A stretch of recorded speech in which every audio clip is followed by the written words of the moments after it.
Soy Sebastián Canal Flores. Soy abogado egresado de la Pontificia Universidad Javeriana Cali, especialista en Derecho Público de la Universidad Externado de Colombia, con cursos en Derechos Humanos y Derecho Internacional de la American University del Washington College of Law y actualmente curso mi maestría en Derechos Humanos en la Pontificia Universidad Javeriana. Los casos más relevantes son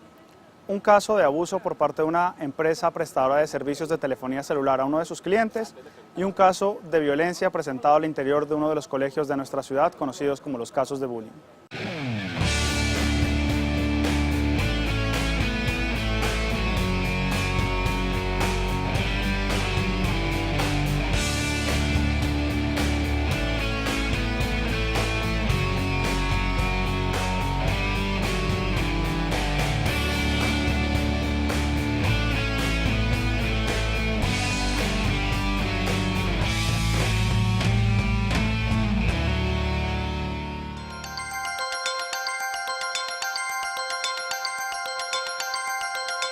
Las razones que motivaron el estudio de esta profesión son principalmente dos. La primera podría decirse que es una característica en mi familia, la tradición jurídica, ya que provengo de una familia donde mi padre y mis hermanos estudiaron esta profesión y siempre me crié en mi hogar bajo charlas jurídicas, discutiendo la importancia del país, las decisiones judiciales,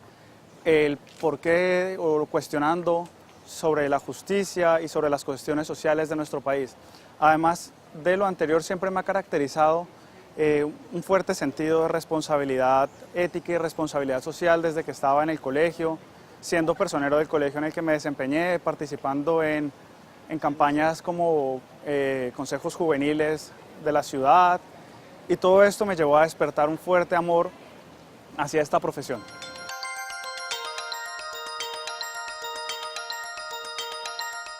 ¿Qué me impulsa a estudiar esta carrera? El orgullo y la admiración que siento por mi padre, quien ha sido el ejemplo y la enseñanza en mi vida, asimismo por mi madre la enseñanza ética,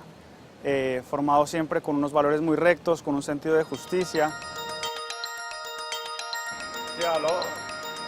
Hola, ¿cómo te va? Gustavo Mendoza es un ciudadano caleño,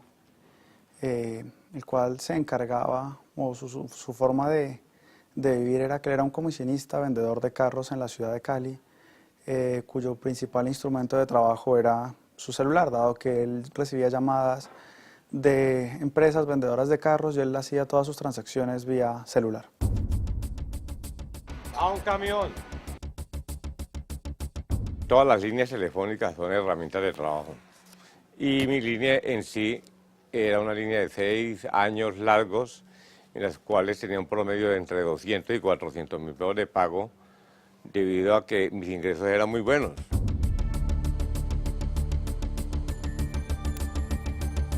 Él venía presentando unas moras en el pago, unos retrasos en el pago. Sobre esas moras informa que le llega una carta y que se le ofreció un descuento del 35% si él se ponía al día con el pago y que ese pago lo podía realizar en las oficinas de la empresa prestadora del servicio o en un punto de pago de esos que ellos catalogan como puntos de pagos válidos.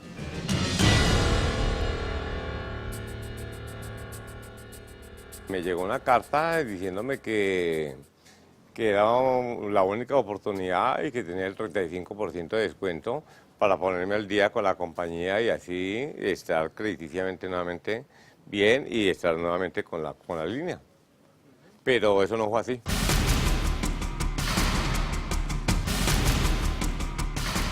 Yo le pago Efecti y Efecti le paga 10 días después, que no es problema mío, es problema del convenio de ellos. Entonces ellos dicen que yo les pagué el 27 y niegan totalmente de que no me van a entregar la SINCAD.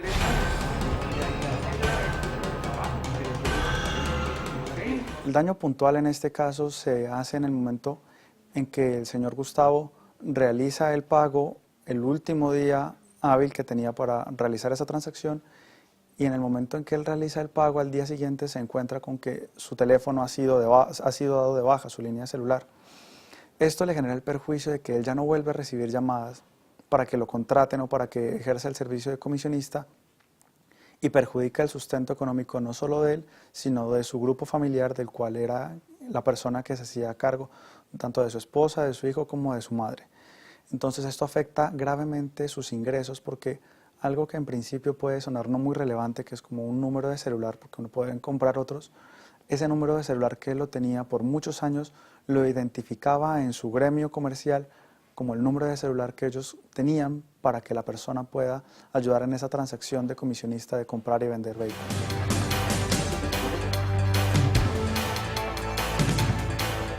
Al darme la línea de baja, ponerme al día con ellos, lógicamente que mis clientes, quien tienen mi número de celular y en la finca yo los tengo a ellos, se borra totalmente todo, quedó totalmente a ciegas y las personas que me necesitan ubicar me doy cuenta después con el año, porque yo realmente tuve muchos problemas de depresión, en las cuales sí me di cuenta que personas habían comprado tractomulas, clientes míos me han buscado para comprar tractomulas que me podía dejar a mí tranquilamente un promedio de 8 millones de pesos.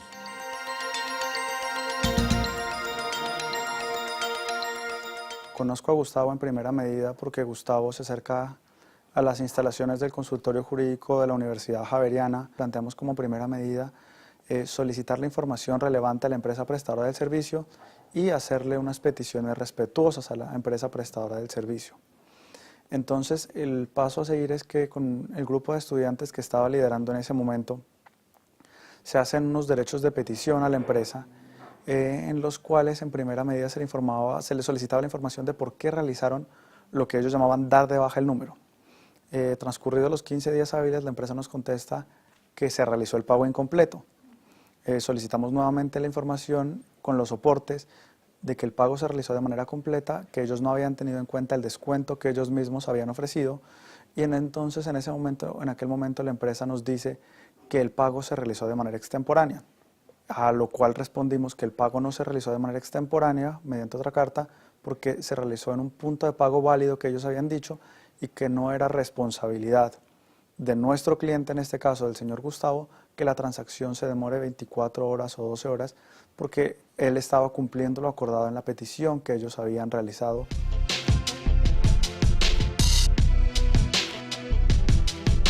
La depresión es total porque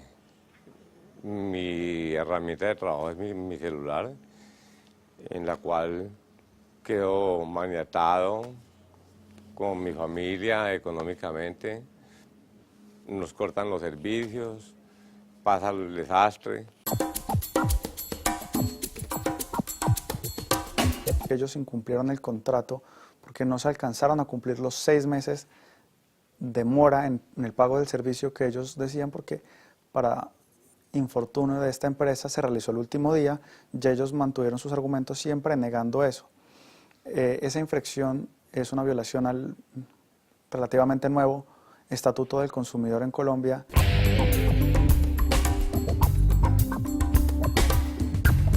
El doctor Canal, Sebastián Canal,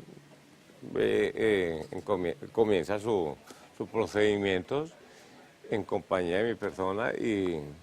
logramos algo que desestabilizarlos a ellos y así, más sin embargo ellos siguen negando que nos van a entregar las finca.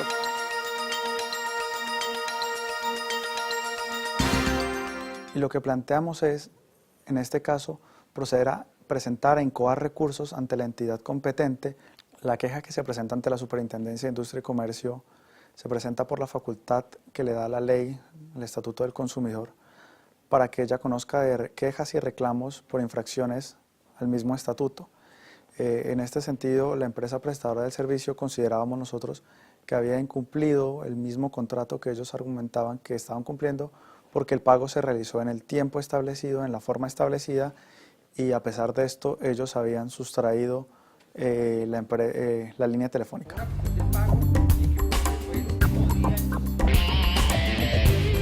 Y el derecho de uno es que le digan a uno cuando le van a dar de baja una línea de celular o sea de Encali, de cualquier prestadora de servicios, le diga a usted, tiene 20 días hábiles para arreglar con la empresa o de allí lo pasamos a Datacrédito. A mi hijo me lo metieron a Datacrédito porque él era el dueño de la línea, pero yo era el que la manejaba. ¿Sí? Entonces ellos ni me dieron la información, sino que fueron tajantes, cometieron una equivocación grande que es meter a una persona a Datacrédito sin informarle, sin que haga el derecho de defensa.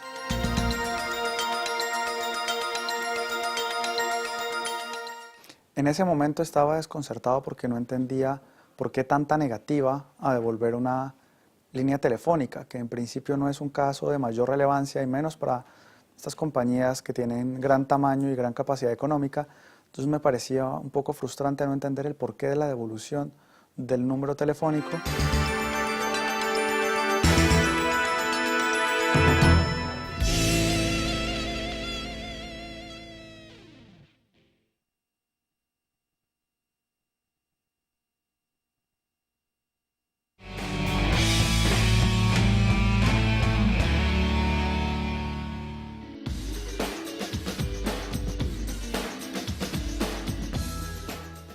Mi familia siempre ha estado o siempre se ha desempeñado en cargos del sector público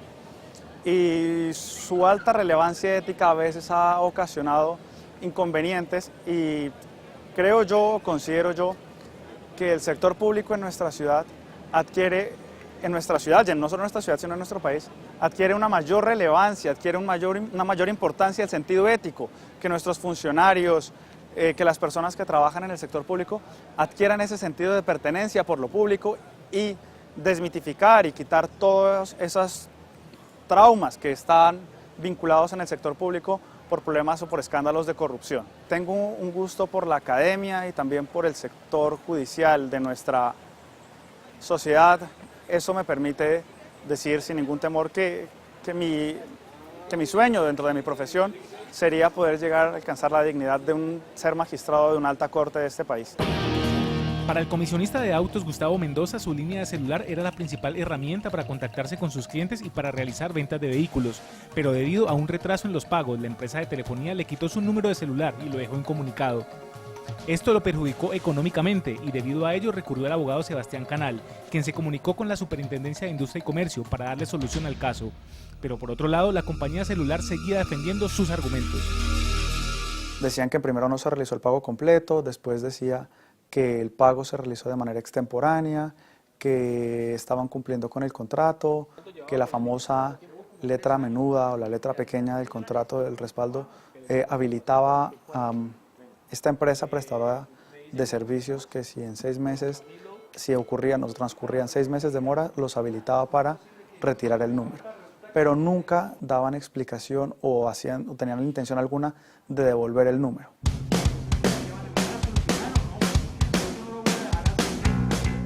Yo nunca pensé en abandonar el caso, solamente seguir adelante y probarles a ellos que estaban equivocados y que estaban cometiendo una arbitrariedad y que era muy grave porque estaban jugando con la vida económica de una persona y de una familia. Entonces eso a mí todavía me tiene ardido porque yo estoy viviendo las consecuencias de esos momentos.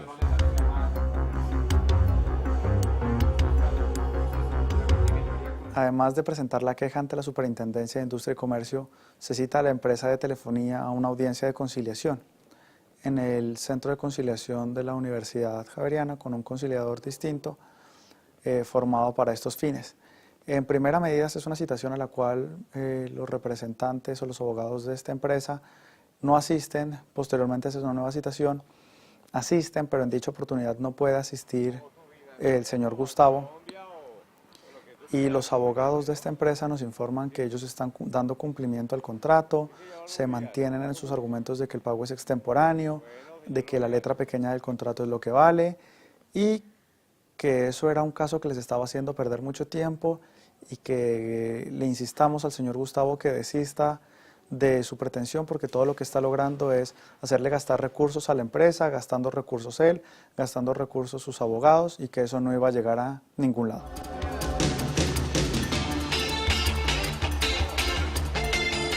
A mí me llamó un abogado y me dijo que lo más importante era que arregláramos. La verdad yo le dije a él que conmigo no había arreglo. Que no había arreglo porque el arreglo había sido material y me han perjudicado supremamente, y que no me sobornara. Entonces me dice él, además mi abogado tendría que enterarse de este arreglo.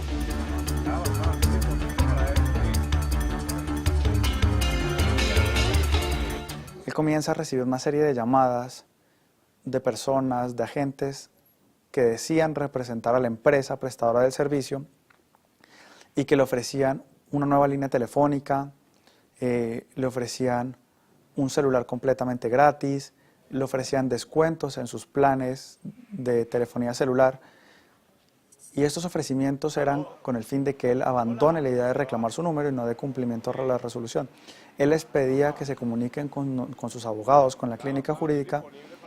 pero estos nunca intentaron comunicarse con nosotros, sino siempre manejaban una relación con él e intentaban hacer desistir al señor Gustavo de continuar con el proceso para la devolución de su número.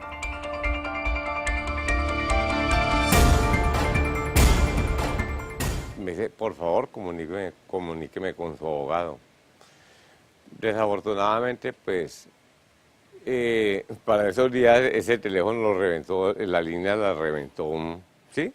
Y nos quedamos sin el número y con otro número telefónico, pero que ellos no lo tenían. Y entonces no hubo la forma de arreglo.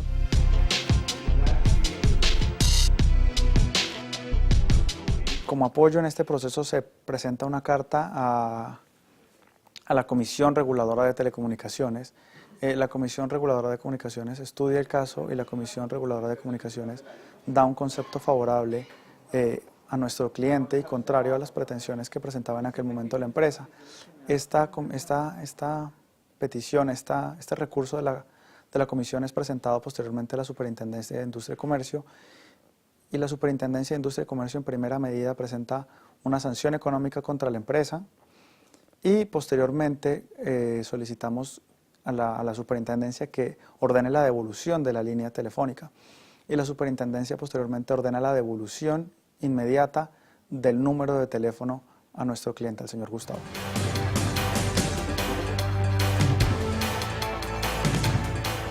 Lleva una carta diciendo, por favor, señor Gustavo Arlé Mendoza, ya dirigiéndome a mí,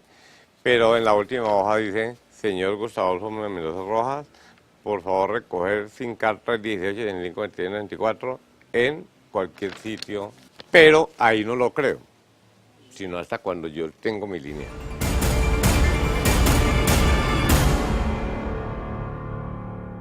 Al obtener una decisión favorable a la pretensión del señor Gustavo, cuando la Superintendencia da la razón y ordena a la empresa prestadora del servicio de telefonía celular la devolución inmediata del número telefónico, nos damos cuenta del por qué todo el tiempo y toda la demora, porque habían transcurrido cerca de 1 año y medio por un proceso que creíamos que era mucho más corto. El porqué de esa demora resulta que esta empresa prestadora del servicio había adjudicado ese número a otro usuario, un usuario que vivía en la costa atlántica, lo cual implicaba que la empresa prestadora del servicio ya no solo tenía un problema por sustraer el número a quien en ese entonces era nuestro cliente, sino que también tenía que sustraer el número a un nuevo usuario que ellos habían asignado en la costa atlántica.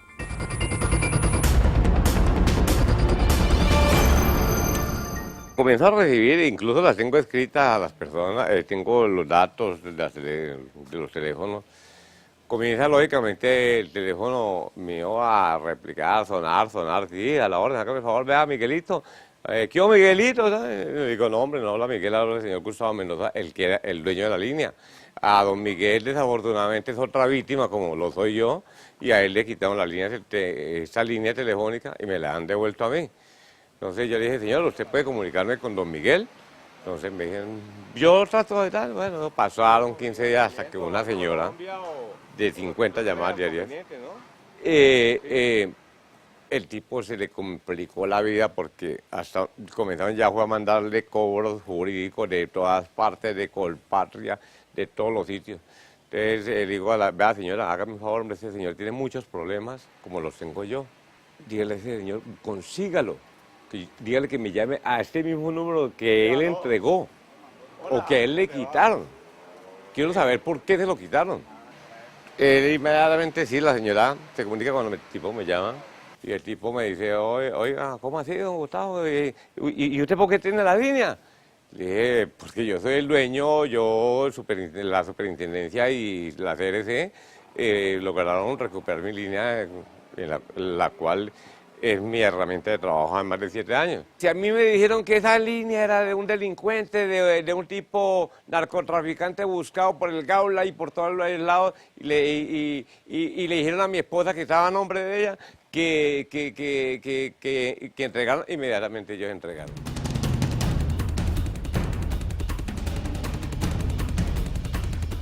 La telefonía móvil incurrió en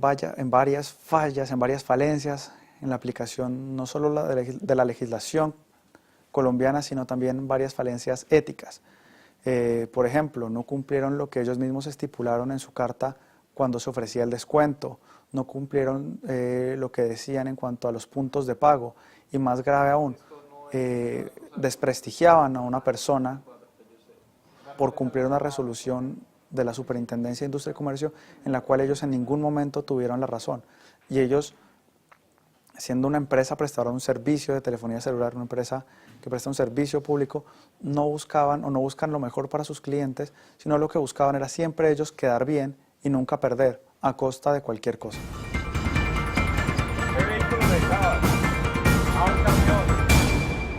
Y no, sí, creo que lo que he logrado es eso, ¿no? Para mí es una bendición, es algo grande, se haya tenido que arrodillar ante la verdad.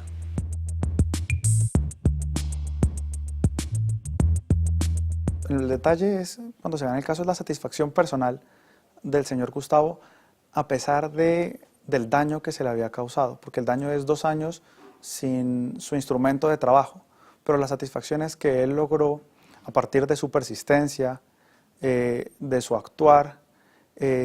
una solución justa a problemas como estos que son de la vida cotidiana, que si uno los escucha de alguien, de algún amigo, de un vecino, no adquieren mayor relevancia. El problema es cuando estos casos no son la especialidad, sino son el común denominador en la prestación de estos servicios, porque quiere decir que hay algo que no está funcionando bien y la mayoría de la gente se caracteriza por la indiferencia en estos casos. Entonces el llamado es que no se agote o que no seamos indiferentes a estos casos pequeños, porque estos casos pequeños pueden tornarse muy difíciles como este, y lo que es un problema insignificante para una persona puede ser un problema muy grave para otra, como lo es el señor Gustavo. Yo sé que de 1000 casos, todos se pierden.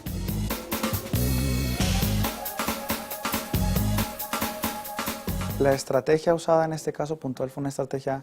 netamente jurídica, usando la disposición del aparato estatal, en este caso puntual la Superintendencia de Industria y Comercio. En principio buscamos una estrategia conciliadora, intentándonos acercar a la empresa,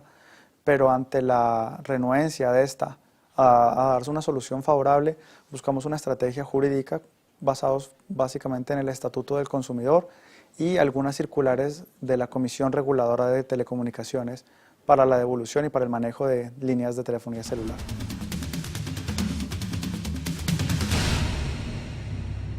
Yo le digo más que todo a las personas que tienen problemas con estas llamadas caídas, que no les están respondiendo como es, y que las empresas prestadoras de servicio aquí encontraron un terreno muy abonado en Colombia, donde trajeron muy buena tecnología, pero están cortos en estos momentos. Entonces lo único que le pido a la gente es que luche y no se deje engañar, porque esa es su herramienta de trabajo. El celular es herramienta de trabajo. Entonces yo le agradezco mucho al consultorio jurídico, a ustedes, y como le digo nuevamente, que las personas que estén afectadas se pueden comunicar conmigo al 316-865-2694, y se lo digo a los clientes y amigos míos, porque yo tengo que poner en forma de dicto de que por favor, yo estoy vigente todavía, que por favor me llamen mis clientes, mis amigos, el día que vean este programa.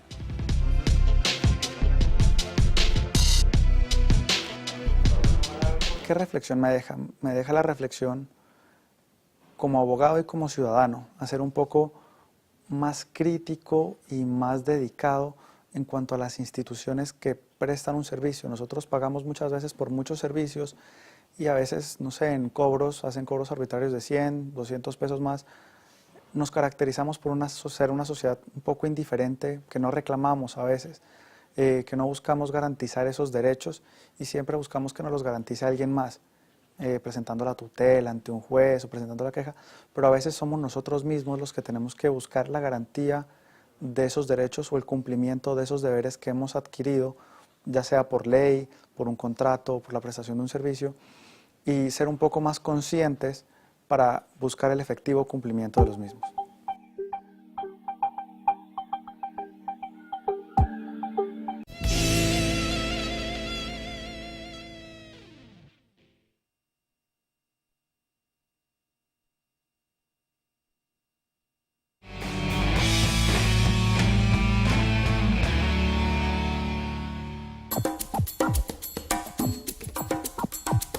Considero que el nivel en general de las escuelas de Derecho en Cali es un nivel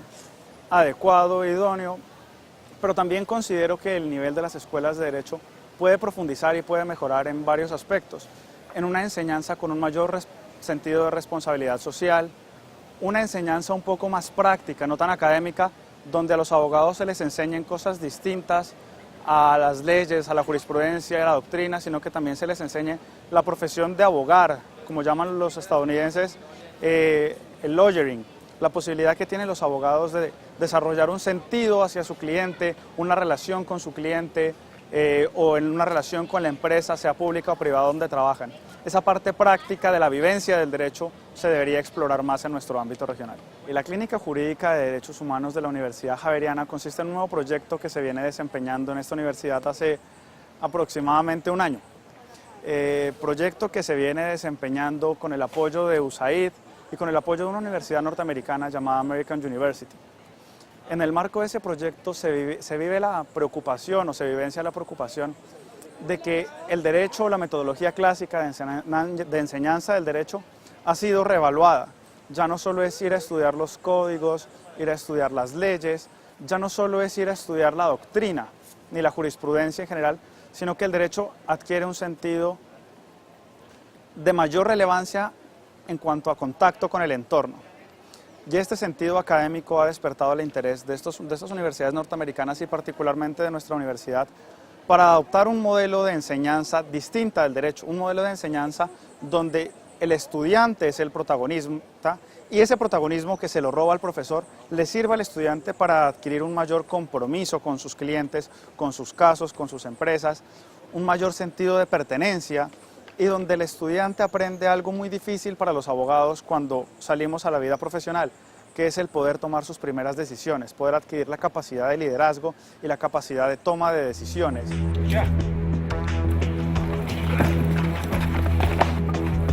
Esta es una historia muy desafortunada para el menor, que fue objeto de un caso de abuso por parte de sus compañeros o lo que se conoce como bullying. Lo que ocurre es que el menor, en una salida pedagógica del colegio, avalado por el colegio, acompañado de algunos de sus profesores, fue objeto de golpes y de maltrato de sus compañeros en una pelea y fue, podríamos decirlo de alguna manera, casi que tolerado por las personas que tenían a cargo el cuidado de este menor de edad.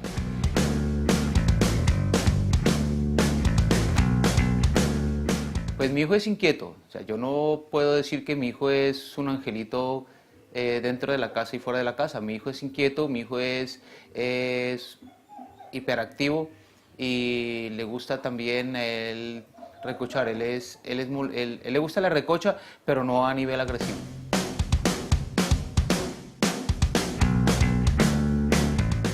Problemas con compañeros, no, problemas normales de muchachos que se chistean, que se molestan, que se recochan y que a veces pues no se soportan las mismas chanzas entre ellos, pero un problema grave no, nunca.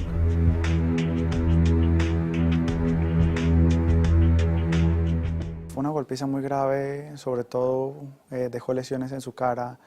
algunas fracturas en la nariz, pómulos y más grave que todas las fracturas y los golpes que este muchacho recibió es la afectación psicológica y moral que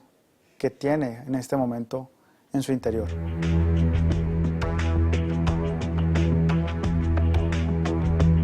Cuando llega de la casa normalmente pues le preguntamos cómo le fue, siempre le va bien,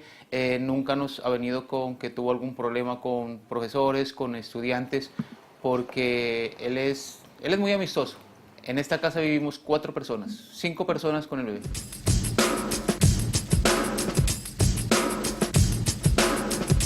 Era un menor tranquilo, que molestaban, pero que él consideraba de forma normal, habitual, conductas tolerantes, ninguna conducta que represente un grado de violencia como la que sufrió aquel día.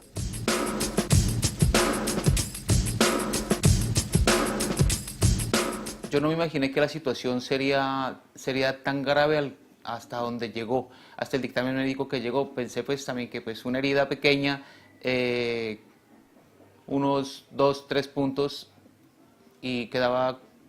listo, que le tomen en la EPS y quedaba listo. Inmediatamente el niño ingresó a urgencias, el médico nos avisó la gravedad de la herida y que había que hacerle una intervención quirúrgica, además había que reponerle las partes óseas afectadas con platinos, y en la cirugía tenía el riesgo de perder inclusive el ojo si la herida había lastimado alguna parte inferior del ojo. La cirugía fue una cirugía aproximadamente de unas 5 horas en que la hizo un especialista, un cirujano plástico. Por ser una herida en la cara, lógicamente requería de una atención muy especial. Afortunadamente un buen médico lo intervino y tuvo una muy buena recuperación.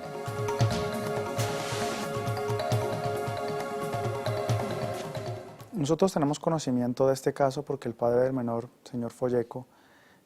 asiste a las instalaciones de la clínica jurídica para comentarnos de su caso. Estábamos en el marco de la expedición de esa ley antiabuso de menores, esa ley anti-bullying. Entonces él nos cuenta muy preocupado, como todo padre de familia, muy afectado, él al ver a su hijo, que su hijo perdió las ganas, su hijo tenía una afectación psicológica y esa afectación psicológica se la trasladó a él. Él vivía muy intranquilo porque decía que no es posible que en los colegios, en las instituciones de educación, donde supuestamente las personas van a formarse, no solo en formarse con un conocimiento académico, sino con una formación en valores, una formación ética, pasen estos actos, y él se había documentado y sabía que no, en las instituciones educativas de Cali no era ni el primero ni el último caso, sino que estos casos de abuso contra menores, de fuertes golpizas, eran una frecuente problemática juvenil en la ciudad y en el país.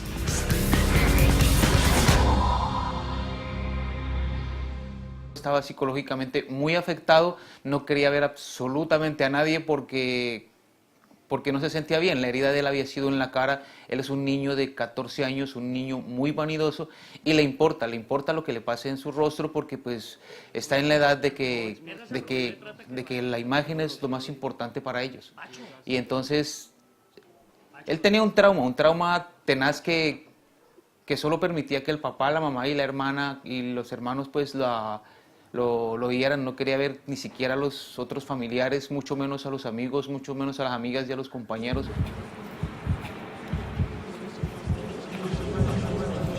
Aparte de las secuelas físicas y la afectación física que se le da, una afectación en cuanto a su moral, a su integridad, a tenerle un poco de miedo, a asistir a clases.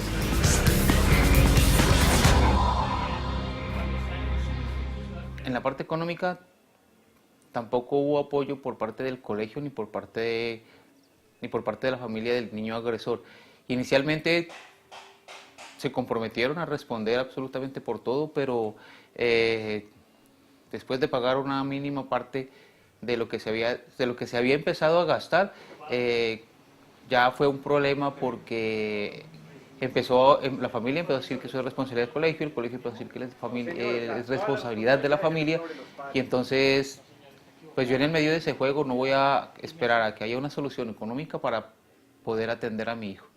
Mi hijo era prioridad y los sacrificios que haya que hacer se hicieron y el niño se sacó adelante.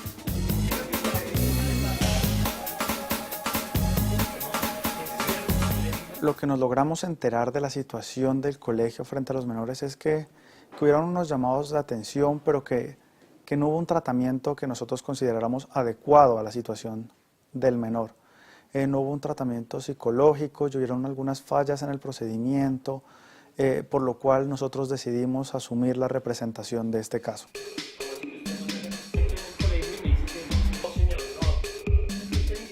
Cuando yo me acerco al consultorio jurídico, ellos primero dan un concepto, me asignan a Oscar como abogado y él inicia el proceso para poder nosotros por lo menos poner una voz de alerta de lo que está sucediendo en el colegio.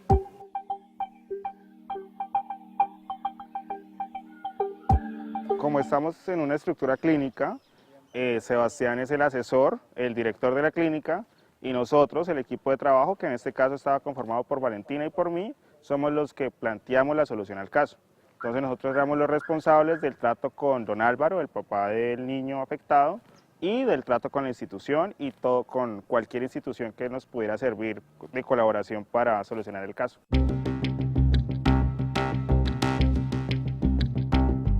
Se conformó un equipo de trabajo, 2 estudiantes, estudiantes de último semestre de la carrera de Derecho. Estos estudiantes asumieron la representación y tuvieron una entrevista muy seria con el señor Folleco. Al explorar esta entrevista con el señor Folleco, ellos evidenciamos que el señor Folleco no tenía un interés económico en este caso. Su interés no era buscar una indemnización, su interés no era tampoco buscar un castigo fuerte para los menores, una sanción penal. Su interés era un interés que él se sentía muy afectado porque estos hechos se ocurran o sigan ocurriendo y que no haya un control sobre estos hechos. Entonces, en este sentido, él lo que quería era que se le ofrezcan unas disculpas al menor por parte de los directivos o las personas pertinentes de la institución y que se le ofrezca un tratamiento psicológico al menor porque vio afectada su psiquis.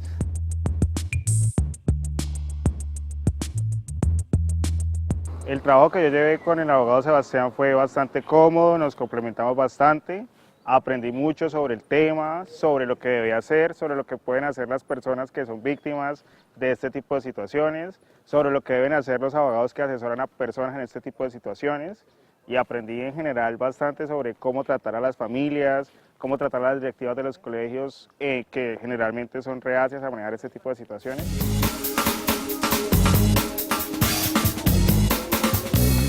Me ayuda el abogado Oscar buscando la información, buscando las soluciones a nivel de que ellos pueden lograr, hasta dónde se puede llegar, apoyándose el abogado también en las entidades oficiales como Secretaría de Educación.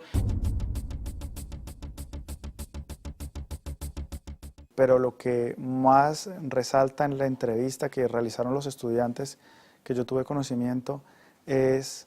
la grave afectación que él siente como padre, como la impotencia que él sentía frente a estos actos de violencia y la intolerancia de su grupo social cercano, de sus compañeros, de los profesores, de los directivos de la institución, de los mismos vecinos, frente a un acto que él consideraba como muy grave, pero que su grupo social no lo recriminaba de una forma muy fuerte y él consideraba que eso tenía que cambiar, que la sociedad no podía actuar de esa manera.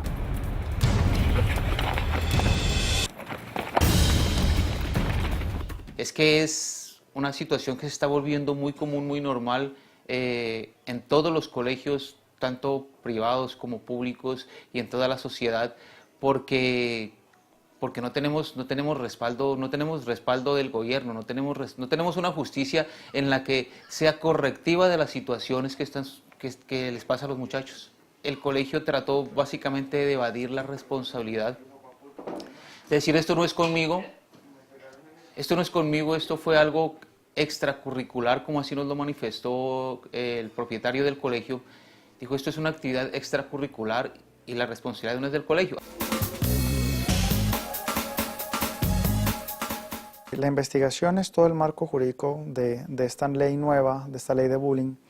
y nos encontramos que esta ley trae una serie de instituciones o crea una serie de instituciones que se deben implementar al interior de los colegios. Nosotros teníamos un caso puntual donde se evidenciaba que no estaba tan bien planteado, que las instituciones, las armas que plantea esta ley no estaban implementadas, como son los comités de convivencia que deben existir actualmente al interior de los colegios, o las formas o los procedimientos que existen para resolver este tipo de conflictos, o las psicólogas capacitadas o psicólogos capacitados que deben tener las instituciones para atender a sus estudiantes.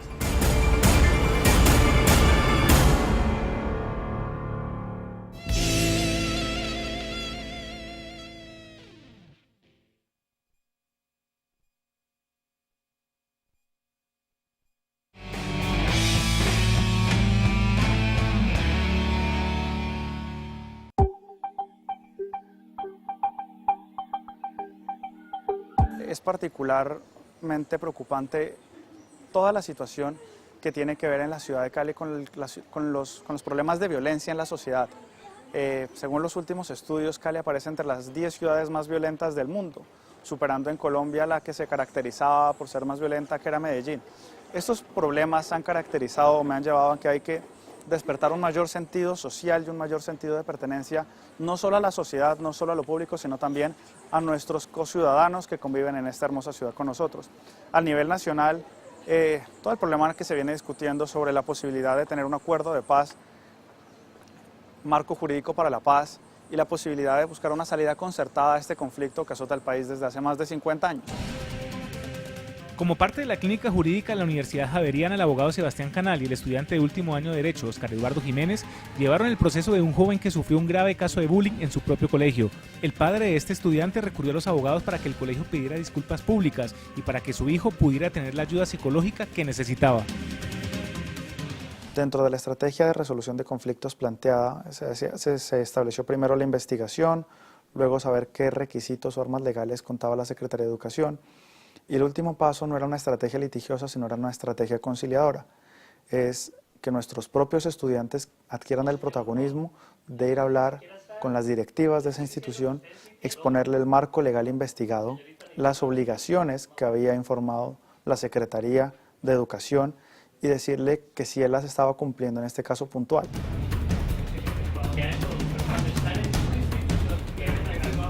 Lo más difícil de llevar este proceso de pronto fue el enfrentamiento con las directivas del colegio, pues si bien fueron muy cordiales con nosotros, estábamos un poco prevenidos respecto a cómo podrían tomar nuestra posición. Nosotros no quisimos presentar una demanda, una acción legal. Nuestra estrategia fue informarle al colegio de las obligaciones que tenían, mostrarle que nuestro equipo de trabajo estaba documentado y que teníamos todas las armas legales para ejercer presión sobre el colegio. Teníamos todas las armas legales y no legales, y yo creo que las directivas, las personas encargadas de tomar las decisiones, al ver este paquete de argumentos que le presentamos y al verse como en cierta medida contra la pared, accedieron de manera clara y rápida a dar cumplimiento o a comprometerse a dar cumplimiento a esta acción.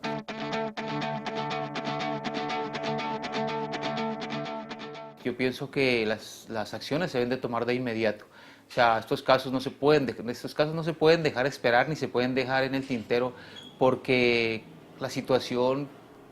va creciendo a dimensiones impresionantemente grandes cada día y cada que dejamos pasar una situación de estas.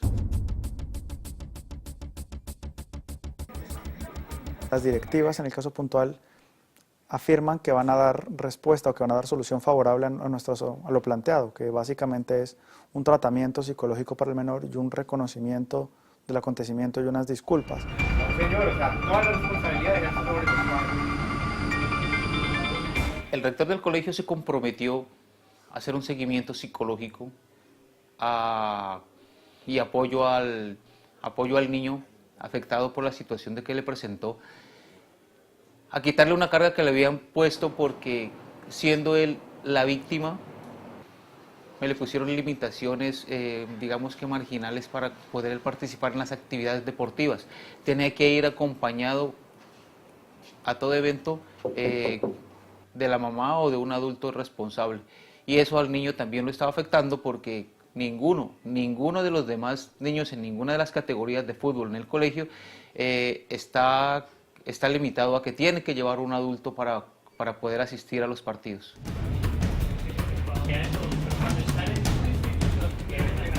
La resolución del conflicto se demuestra cuando se le expone a la persona encargada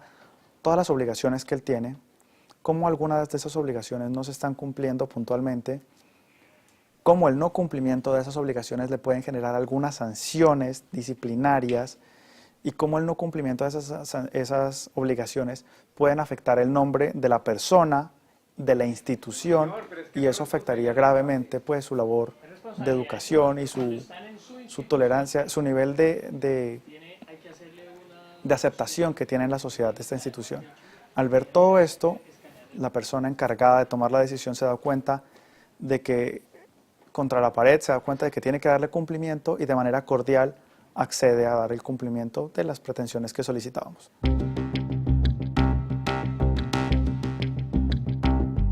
Estoy bastante satisfecho porque es el primer caso que llevo independiente, o sea, es autónomo, la gestión la hicimos nosotros, aprendimos bastante, logramos lo que queríamos y pues lo más importante es que la persona que acude a nosotros también está satisfecha con todo el trabajo que hemos hecho.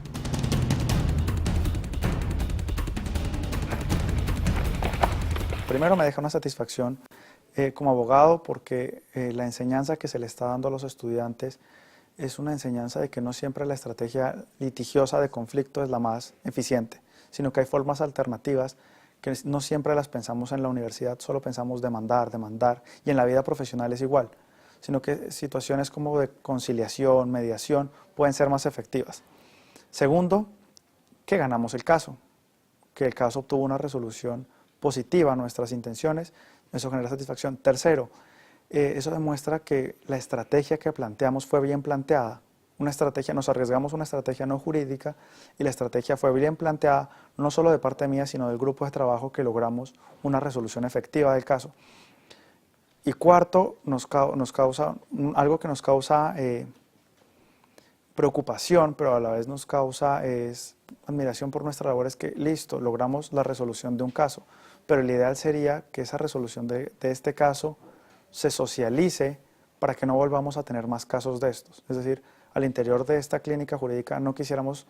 tener más casos de bullying, porque es muy triste ver casos de agresiones tan drásticas entre menores, donde este fue un caso drástico, pero no hay secuelas permanentes. Tenemos conocimiento de casos donde usan armas, objetos cortopunzantes, agresiones con lesiones permanentes entre niños de 12, 13, 15, 16 años. Y entonces el ideal es que buscáramos trabajar con las instituciones públicas y privadas para que no se presenten más de estos casos.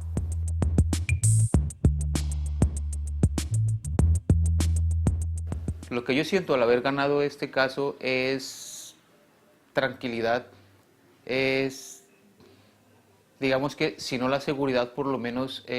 pensar de que se toman planes de acción, tomarán medidas y de que no le va a volver a suceder una cosa de estos ni a mi hijo ni a otro estudiante.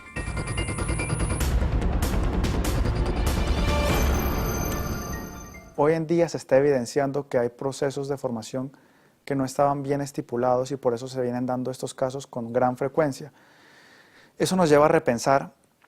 que no solo es una educación académica la que requieren los menores de esta sociedad, sino también es una formación en valores, una formación social,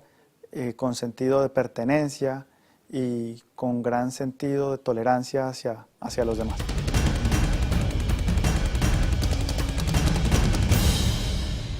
Yo creo que nuestro sentido de justicia y nuestro sentido de verdad tiene que ser un sentido muy ético, una profesión que está enmarcada por la parte ética.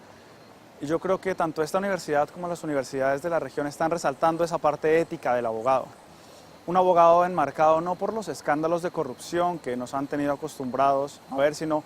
un abogado que se resalte su labor ética, que se resalte su labor profesional, que se resalte su labor personal, que ayuda a la comunidad a resolver conflictos y que ayuda a la mejor construcción de ciudad, de país y de comunidad. Caso cerrado.